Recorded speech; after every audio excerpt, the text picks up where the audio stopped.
Welcome to the Free to SOAR podcast. My mission is to inspire, empower, and equip heart-centered, mission-driven, kingdom-minded business owners to show up freely and fully as the brilliant, powerful change makers that you are, so that you can lead the business and the life of your dreams.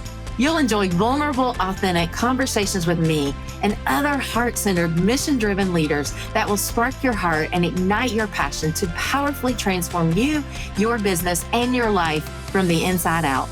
Your next level of impact and income is about unleashing the fullness of you, reprogramming your limiting beliefs and patterns, tapping into and trusting your inner wisdom, and harnessing God's power within you so that you can unlock new possibilities in your business and your life. And this show brings it to you. Step with me into a God-powered reality wilder than your wildest dreams, with freedom, impact, abundance, and enjoyment that you were created for. Let's go. Well, welcome back, you guys, to the Free to SOAR podcast. We've got a real treat for you today. I want to welcome Ron Ben-Joseph to our show, and I can't wait to tell you all about him, but let's welcome him first of all. Hey, Ron. What's happening? Hi.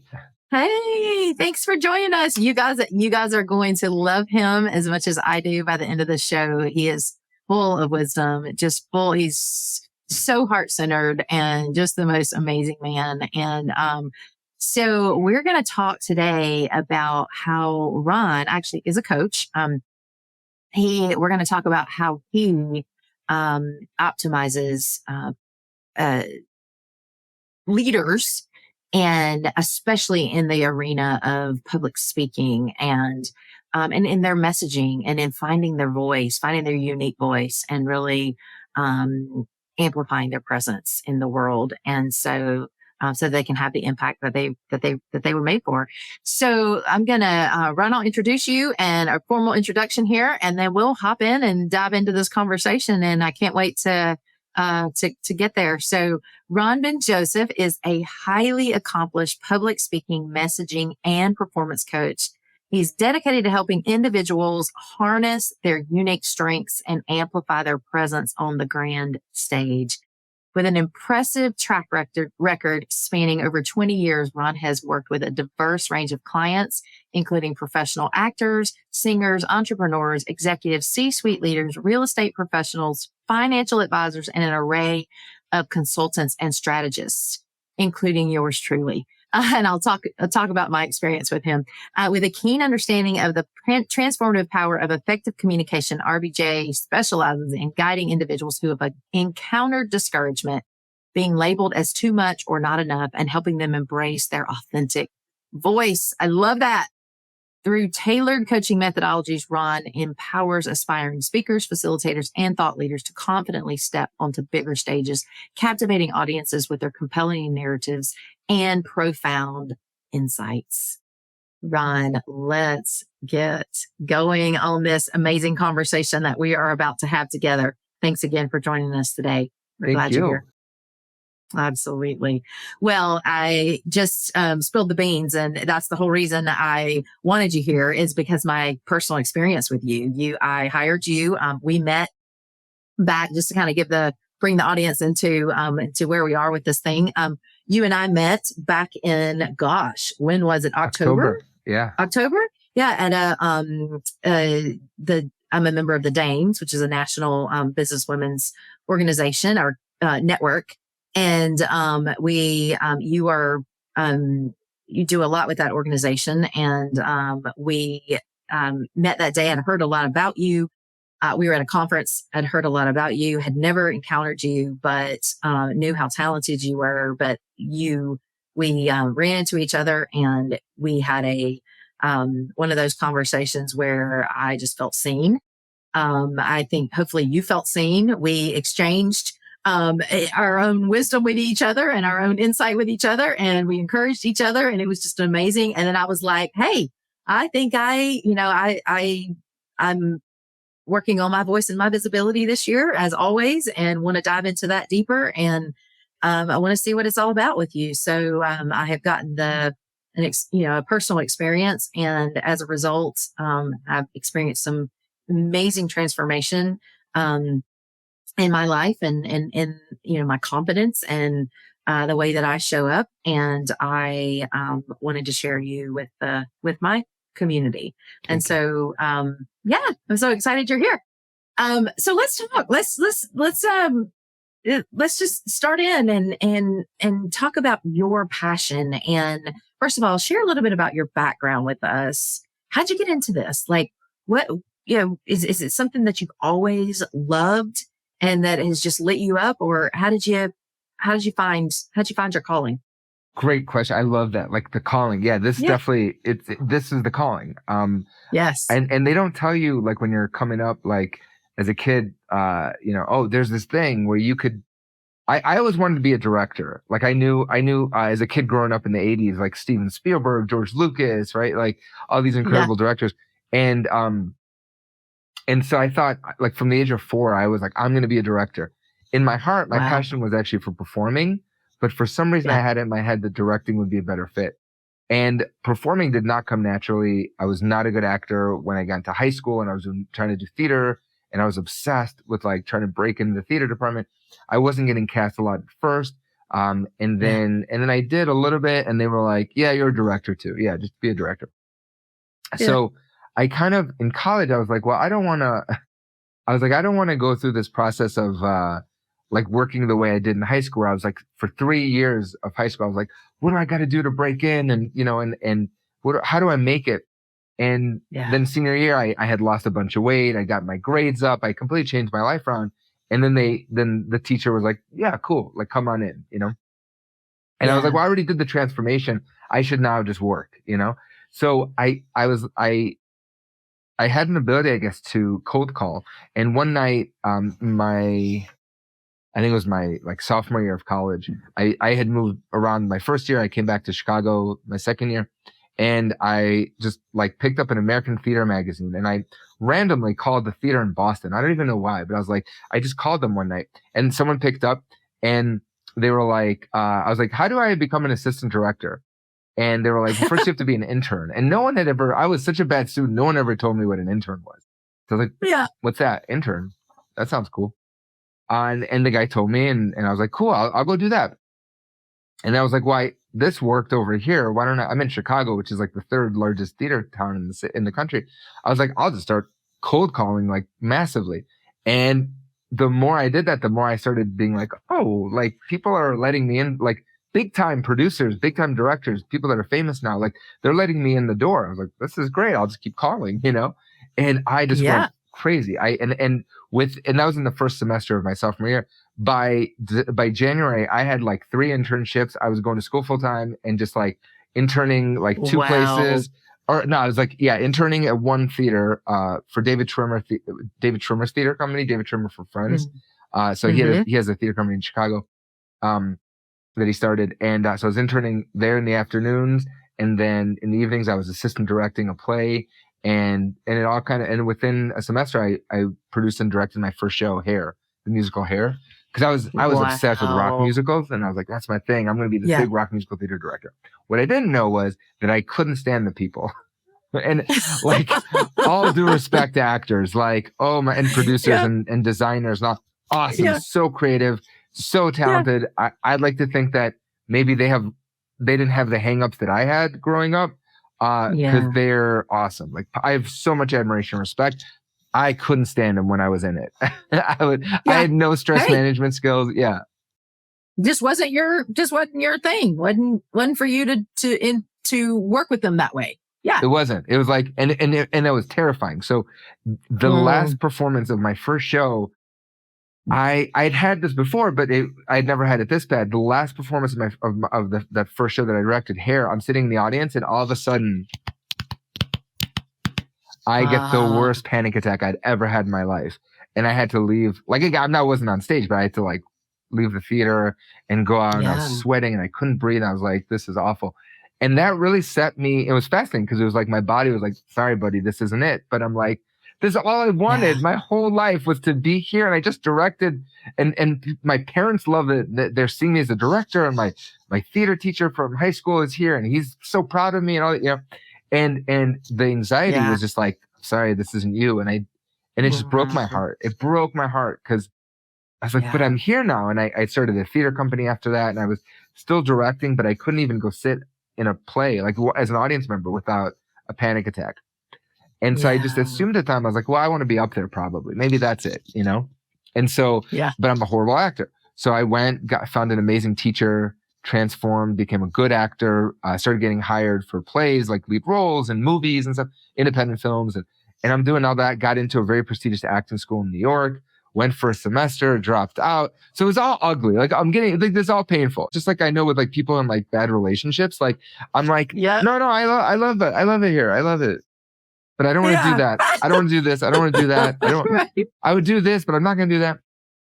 And I had a vision for the kind of performer I wanted to be, but it involved singing, and I couldn't sing. And it was so long. I'm not going to say long story short, because I like long stories. So long story.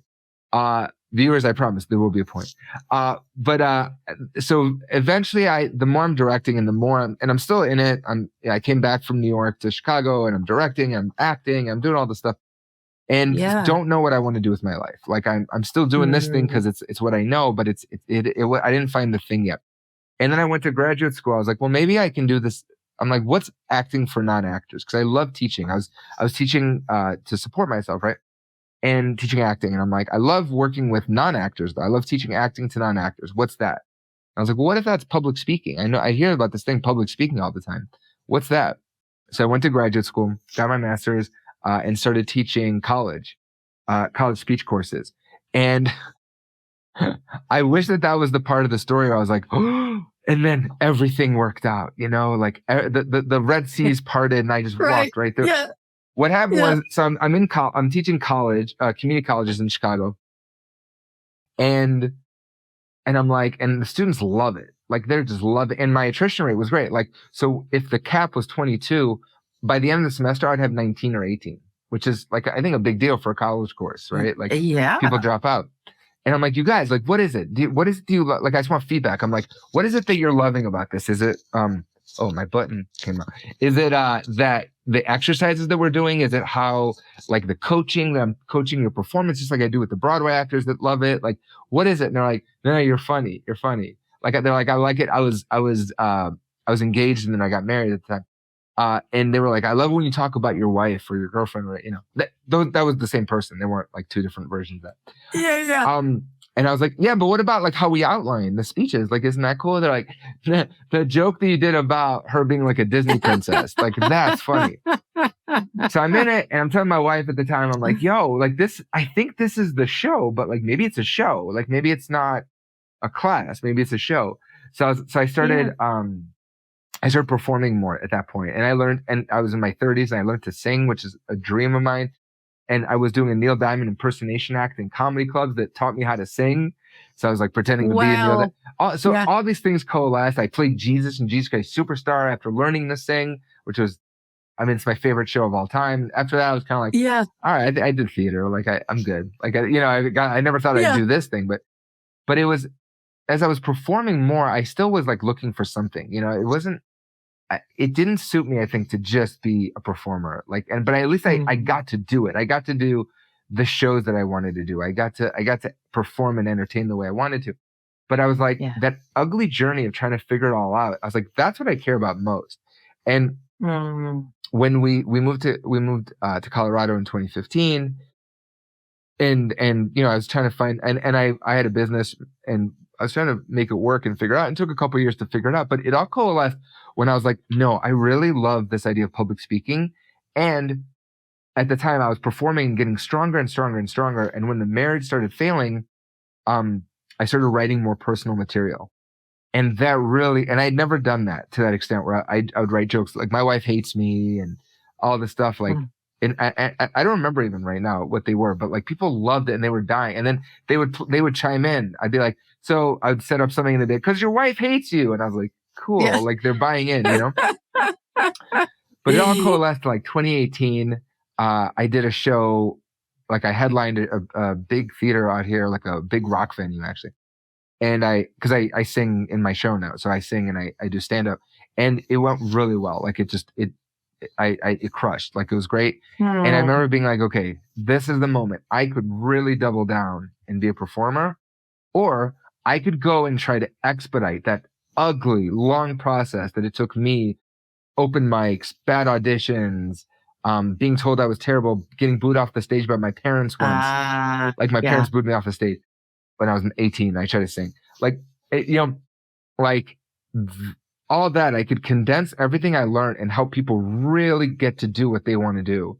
And I was like, I think I think at my heart, I feel my heart likes that better than just look at me, So that's you have a heart for people. And that's what I've seen so much in you as we work together, is just that you have such a compassionate heart and such a, you've got this warm way of, and this gifted way of seeing people. Like, you see them and you care, and you really want to help people pull out of them what's inside of them to share with the world in their unique way.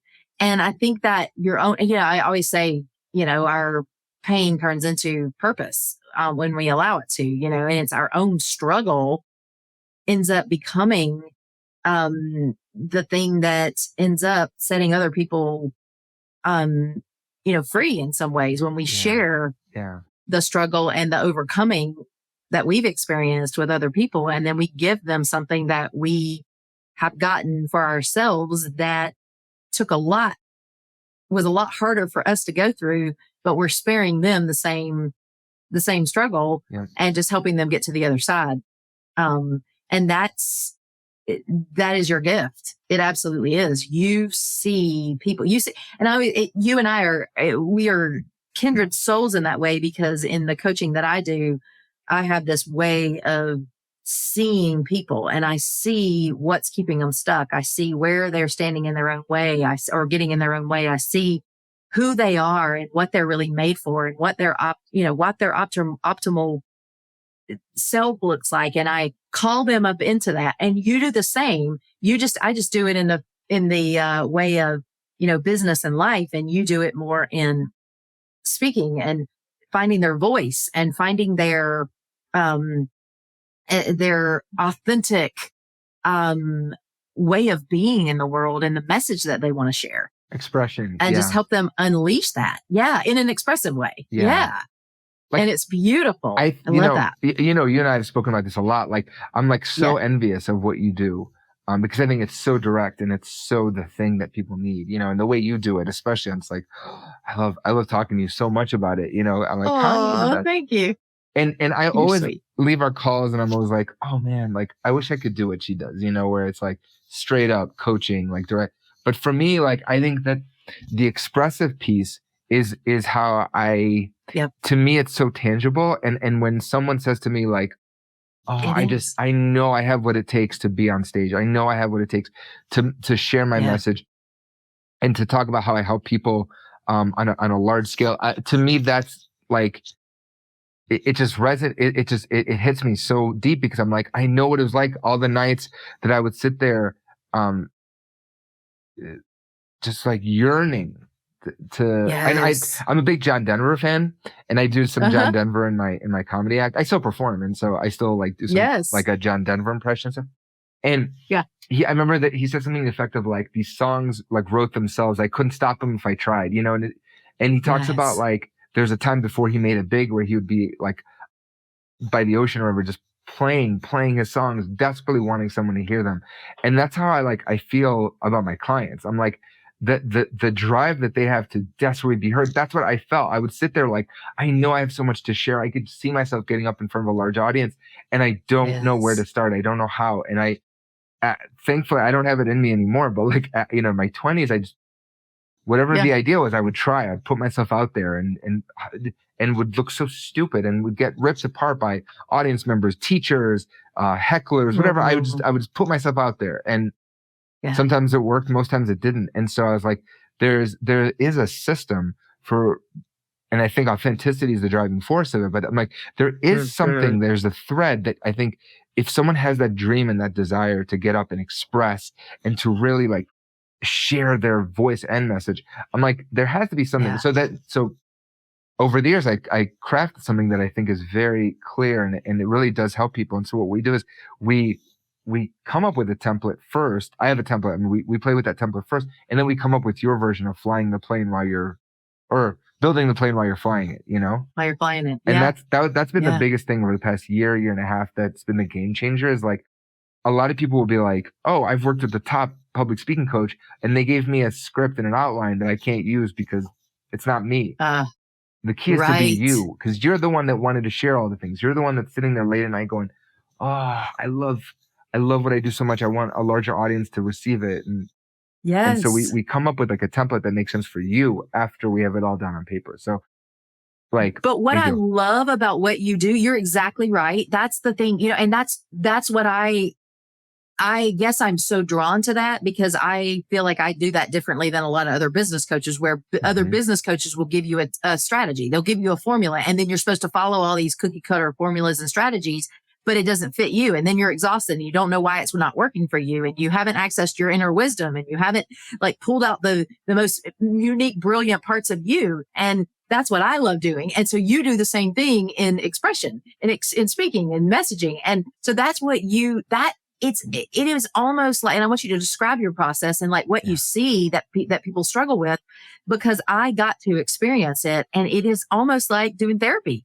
with like, what is keeping me from being able to know what I want to say? What's keeping me from being able to say it in the way that I want to say it? What is that inside of me that wants to come out, and what's stopping it? And you help your clients get to that inside of themselves, to the point where it just starts to come out in this authentic, beautifully expressive, free flowing way that is not just another script to memorize. It's true authenticity. And so I want to know, like, I've experienced it, but I want to hear you talk about it. Like, what is it that, first of all, let's start here. What is it that you have, that you see yourself over and over and over having to help people work through inside that is blocking them? What are those things that are keeping them from the clarity of what they want to say, of how they want to say it, of being able to express it in the way that they want to, in the free way, the free, authentic way that they were made to? What do you help them do that unleashes that unlocks and unleashes that? I think to answer that question, like I'll go deeper, but like I think my first answer is that we just laugh, like, because we do a lot of that. Like I catch myself like, well, especially like I'm always so taken aback when I'm working with you and we go deep. We go so deep, and I'm like, here I am working with one of the most successful owners of a therapy practice, therapist, coach, like, and I'm just like, how is she laughing with me about this stuff? Like, like, cause we go deep. And so a lot of times I'll do things where I'm like, I'll be like, this is something I've caught myself doing where I go, oh my, like they'll share with me like, okay, here's the block. Here's where I'm scared. Here's where I'm terrified. Yeah. Here's my fear of being seen. And I'm like, oh, you know what? Wait, can I add to that? Can I make it worse? And I say it like that because I get excited, and they're like, yeah, go ahead and make it worse. Or, and I'm like, oh, but you do. Also, there's that childhood thing that you told me about from childhood, that when that thing happened, and they're like, oh, yeah, that sucks. And I'm like, I know that sucks, right? Yeah. Can't believe that happened. That's terrible. And we keep it at that high vibration. So even though we're like digging deep, we keep everything like in comedy, yes, and right? Like, and today's the day is a term from improv where it's like, today's the day, raise the stakes. Today's the day. Today's the most important day. So we take everything that we say and we elevate it and we put it in that high vibration, not to be hippity-bippity about it, but like we get excited about it. And like, because to me, I go, like I've told you this so many times, you're probably so sick of it, but I recently I went to the Western doctor, which I do once a year for a physical. And I say Western doctor because I'm like, I work with all these like healers and all these things. Just that's the business I'm in. So I'm like, to me, that's my world, And so I went to the Western doctor to get a blood test and a physical because of my Aflac, my insurance. So my cholesterol was like through the roof, and I'm like, that is not acceptable. Like my mom, as of this recording, my mom literally just died of diabetes like a month and a half ago. So like, I'm not messing with like cholesterol. I'm not worried. My sugars were not great. And I was like, what is going on? I eat so clean. But I was eating a lot of meat last week. last year. So I was like, last year, so I was like, okay.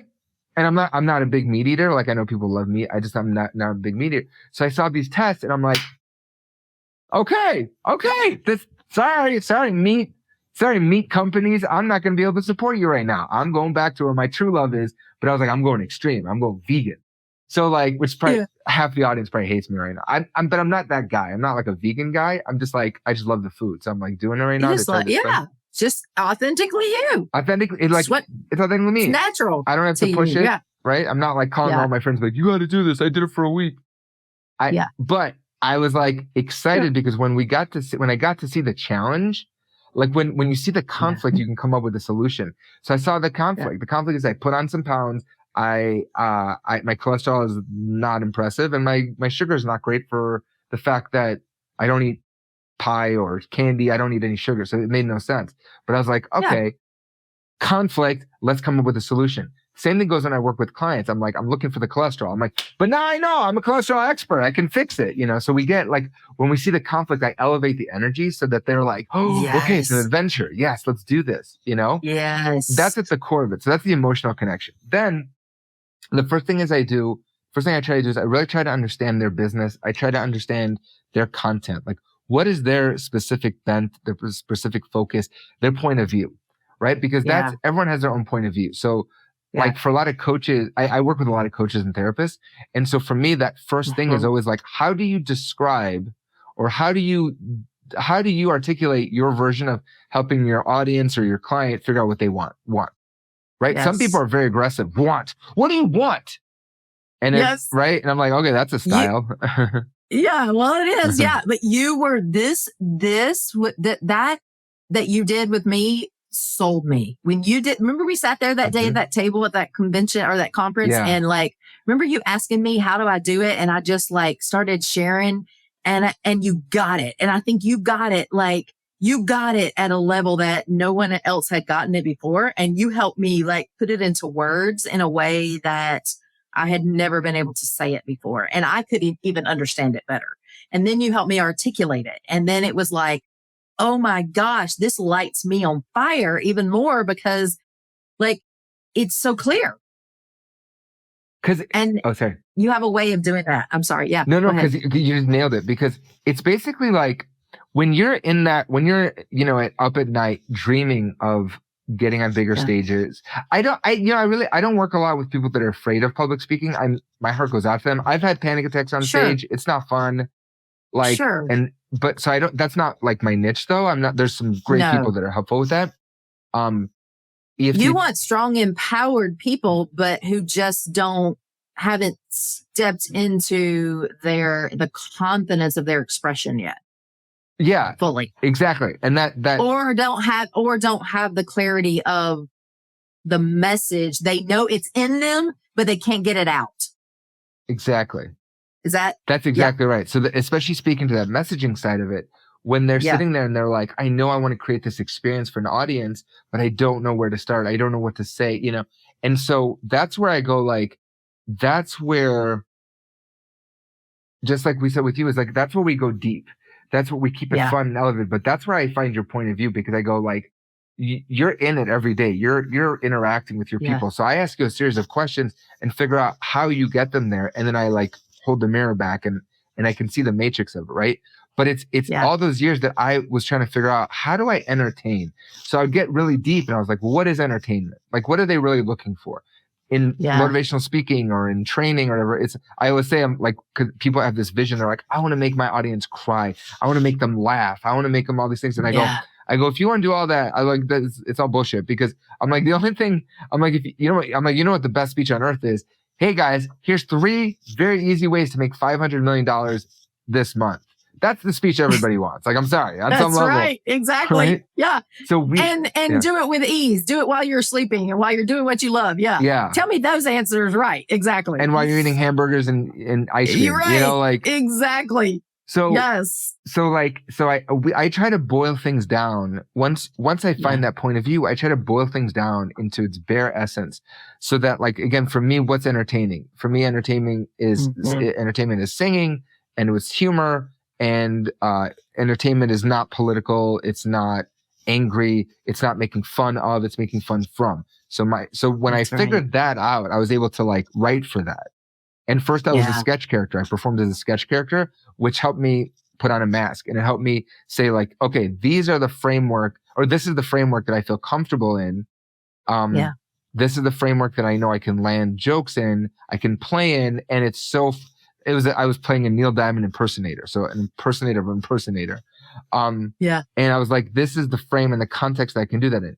For my speakers, I go, or podcasters or whatever, I work with people on all forms of media. I'm like, what is the context and the frame then that you want to present in? Is it, how do you come off? Like, how do you feel most comfortable? How do you feel most powerful? What does it look like when you're working with your clients? How do you do all these things? So again, we get into the root of their point of view, and then we find the expression of that. We find the acting of it, where it's like, how do they perform when they're in that zone and they're so in their unique point of view? And how do they do it day after day after, like day in, day out? Right. So that it doesn't feel like they're trying to replicate like an amazing orator who's like, today we will motivate you. Most people don't sound like that.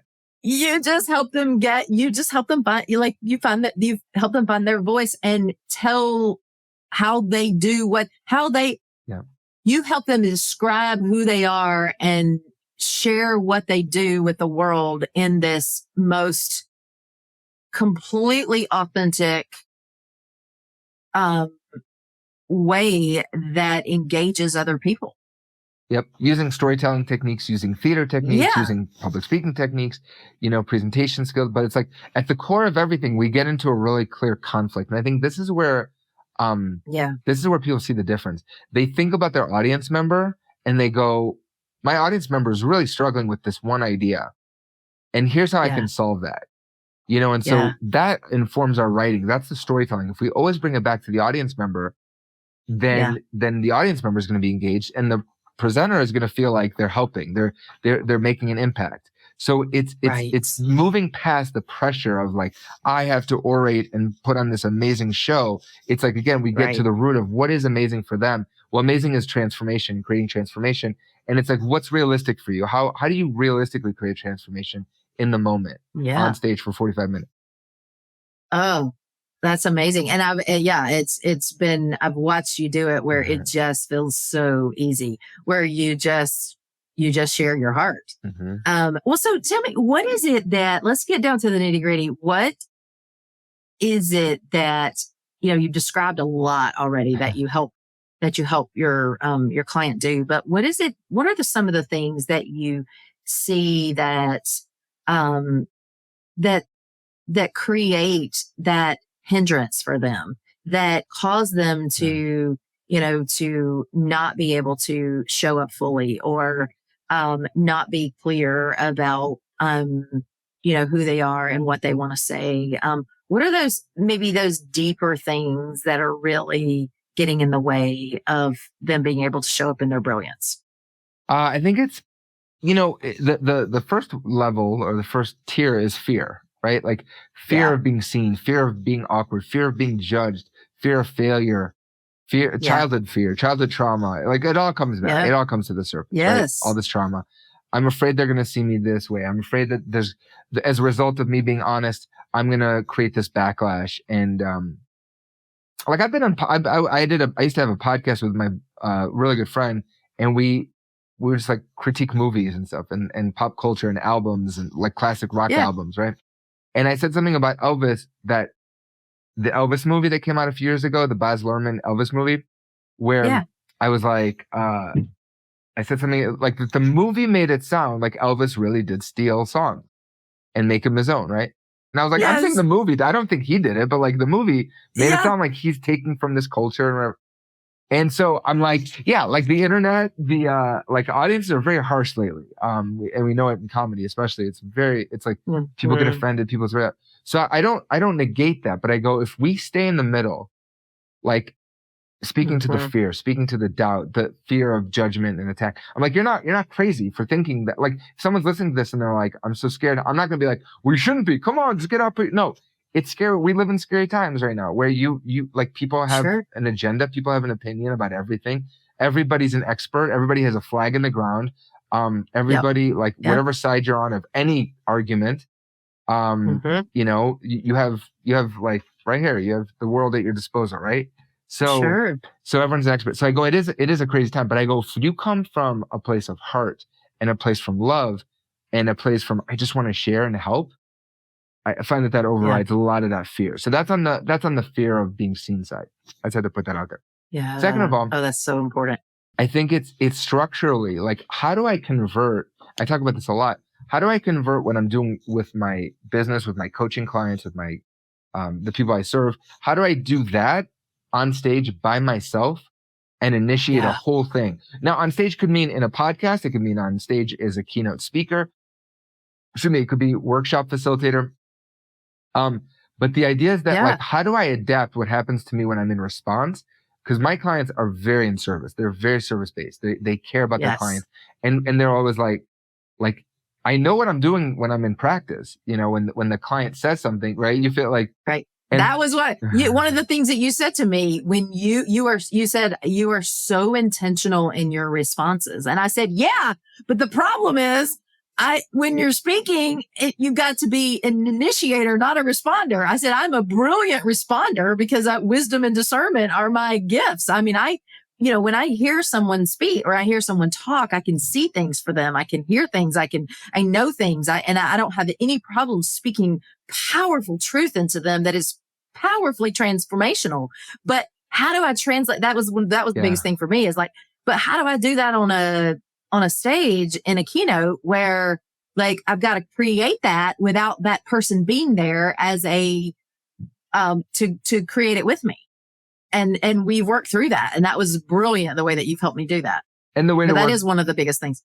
Right. The way we work through it is by initiating something for you to respond to. Right. Yes. So instead of a lot of people, like, again, have no problem, getting up there and being like, today I want to talk about me, I. Well, again, now you're going to lose your audience. They can only, unless you're like super famous or you created something incredible. I want to hear the I, but like, for the most part, people want to see or hear, how can you help me? And for the service-based people, if we ask a question, if we engage an audience member and then riff, I'm like, you'll find the speech. Like, you'll just go. Oh, absolutely. Right? Yeah. So again, fear of being seen, and then fear of, how do I initiate? How do I orate? How do I be a sage on the stage? And I go, you don't have to. I'm like, you own the stage for 45 minutes. So if you want to ask audience members questions and then respond as it relates to the outline or the structure that you feel comfortable with, do it. You own it.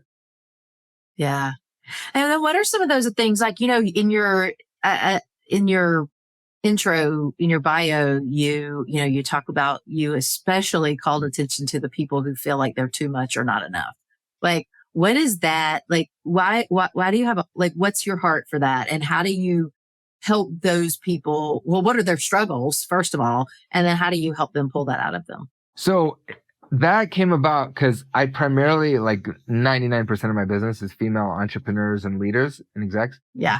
And if there's guys listening, like, I'm a guy. Like, my best friend's a guy. Sure. Like, it's no, it's not a weird thing. It's just, what happened is that I just, early on, I found that I was better having that conversation with women. And I'm by no means like a smooth, like, I'm not like a ladies' man, like, in life, so it's not that is not transferred. That's not what we're thinking. Okay, I'm just putting it out there where it's like, you get the ladies. I like working with the ladies. Yeah, I like the ladies. I mean, I do, but it's never amounted to. I know. Yes. Yes and no. Right. Yes, I do, but no, I'm not a sleaze. Yeah. Right. Not a sleaze.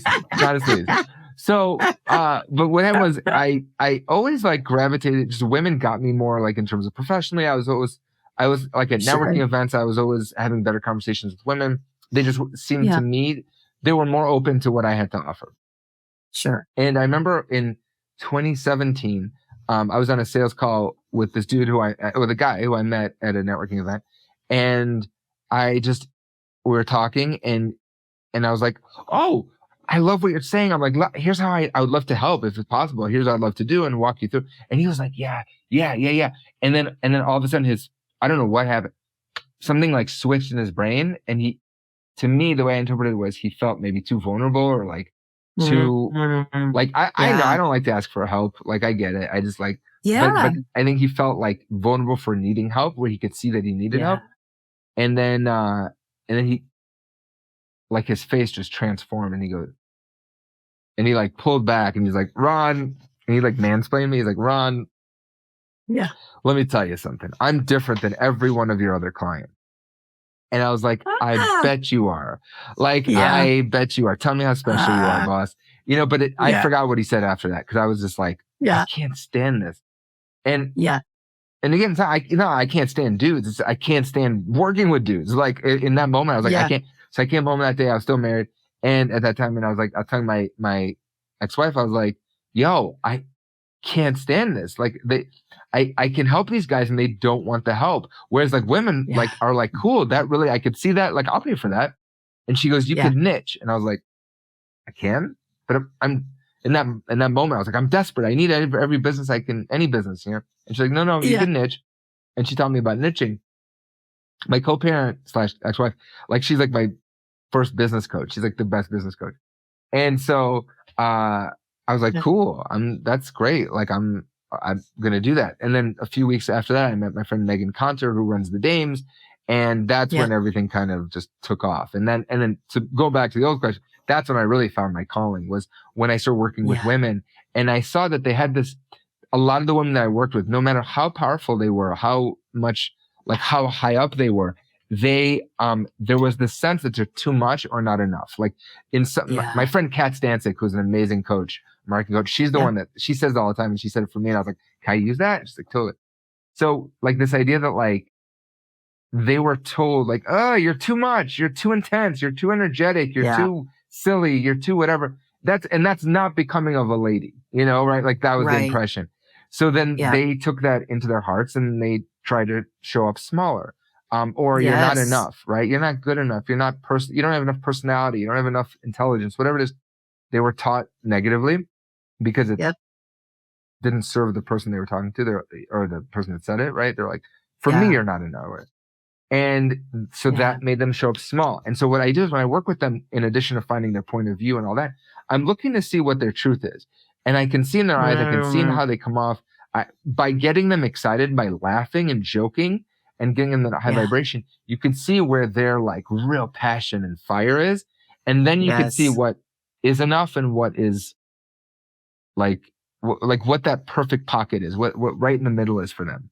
And then I'm like, well, let's work from there. Let's so that you are being your authentic self by being like the excited or the serious or whatever, wherever you are in the Enneagram, in your personality assessment or Myers-Briggs, or whatever. Like, let's find what the truth is, though. Let's take it out for a spin and see how energetic, how fiery, how much of an advocate you are, or how much of a detail-oriented person you are, or how whatever your superpower is. We're going to figure that out and then work from there. We write it for you. So that's kind of a long answer. You can, and then you cue them to learn how to show up there from that place in them. Because when we show up in that place, from that place is when we are most magnetic. I had a friend, we're most engaging. When I was in theater, I had a friend who she's a really good musical theater actress. But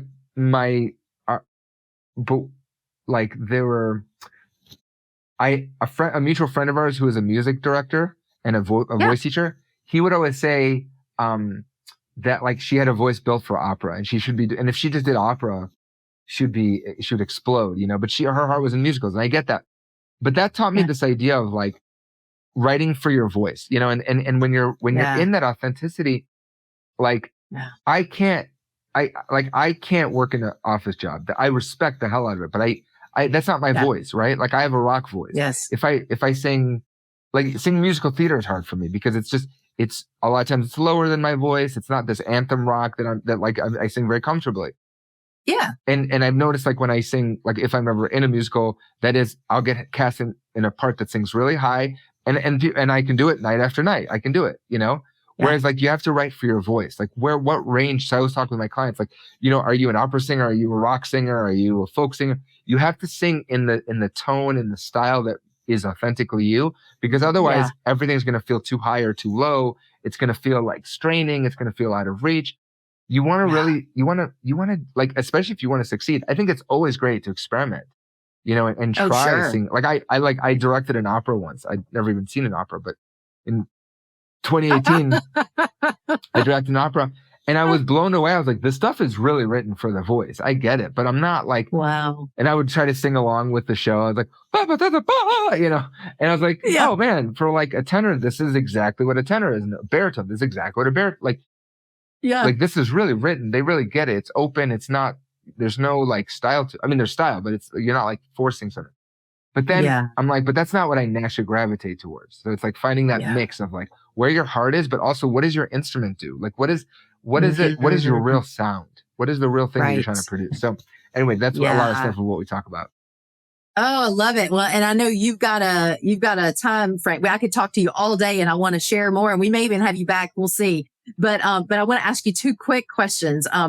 Since we do have to close, what is it, if you could leave our audience, you've shared so much incredible wisdom today. I'm a talker. Hopefully it's been encouraging to, and like, it's so clear what you do and how you do it. But what is it that for that person out there who knows that they've got something to share with the world? What do you want them to know? What do you want them, like, what encouragement or empowerment do you want to share with them that is, that they already know that thing is inside and it needs to come out? What do you want to say to them today? My friend Rachel Lipchansky, who runs a group as well called Real Impact, she said something to me a few years ago and it just blew my mind. I love it. She's like, until you do what you're meant to do, there's a big gaping hole waiting for you. Yes. And my eyes like, I was like, that's right. Cause I was always told, like, you're not that special. You're not that talented. You're not this or that, like growing up. Right. Yeah. And so the idea that was the first time I'd heard it. That's like the idea that, wait, there's a gaping hole. It made me think like everybody has something to offer it. And whether they go positive or negative, hopefully they go positive, right? But like everybody has something to share. And now, it's in theory, it's better than ever because there's all these platforms that you can share in. So you can always start your own thing. So I would just say, consider this. Consider when you close your eyes and you feel or you think about what does your ideal, like one audience member, if you could really impact one audience member, what do they really want in their hearts? What's standing in the way of them getting it, and how do you resolve it for them? That I talk about that all day long.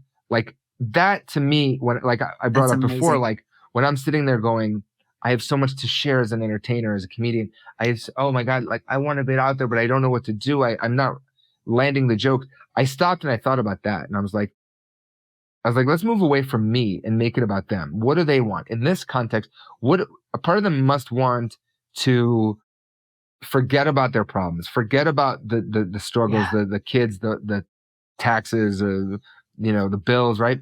And I'm like, what if I could transport them to a different place? Would they want that? Yeah, I feel like when they come to a comedy show, they want to be transported. So I was like, well, if I do voices, if I sing, if I create this multi-ethereal, multi-experiential event, then that would transport them without me spending a lot of money on big budget, sets and CGI and whatever, right? Computer generated images. I'm like, it's just me being a goof. But if I add this like theatricality of music, of costumes or whatever, then we're transported. Yes. And then like, that's how I help them get what they want. Right. So if you think about it like that, then you're in service of now there is a gaping hole for you. If you think you can solve this problem for someone, go do that. I used to get hung up on what do I want to do? And it's like, forget what does someone need initially? And then I can talk. And then the more I did that, I was like, oh, you know what I really love about this? I love this part of it. I'm going to focus on this. But that's what I would have people do, is really think about their audience first and then kind of reverse engineer and go, oh, I could solve that. I solve that all the time. I want to share that. I want to talk about that. That's my answer. And I love that there's a gaping hole that no one else can fill. I always say that there's like, you have something inside of you that no one else has quite like you do. They don't transmit it the same way. They don't deliver it the same way. They don't understand it the same way. They didn't experience it the same way. It's yours uniquely, and the world needs what you have the way that you uniquely express it. And so there is a gaping hole if we don't do it.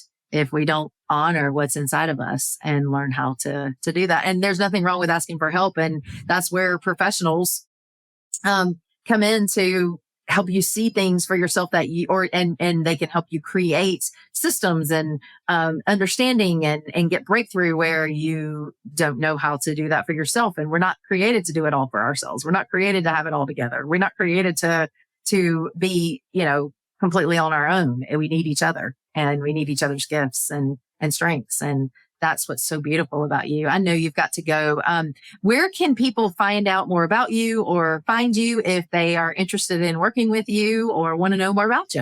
Yeah, but I have to say, I will talk, but I'd say I've shared this, that's what's so cool about working with you, because the audience should know. A lot of times, I've had a crazy year, and a lot of times I'll talk to you and you just instantly make me feel better.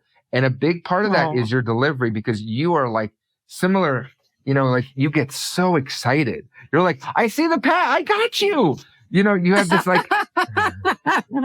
well, I do. I see it for you. You say, I see it for you. I see it for you. I see it for you. I believe it. I see things in the supernatural. I see things that God shows me for you that you can't yet see for yourself. Yeah. Right. Yeah. And that's what's I just want to say run, don't walk to work with Connie, because it doesn't feel same thing. It doesn't feel like I'm going to be just sitting in the mud of my misery for 16 weeks.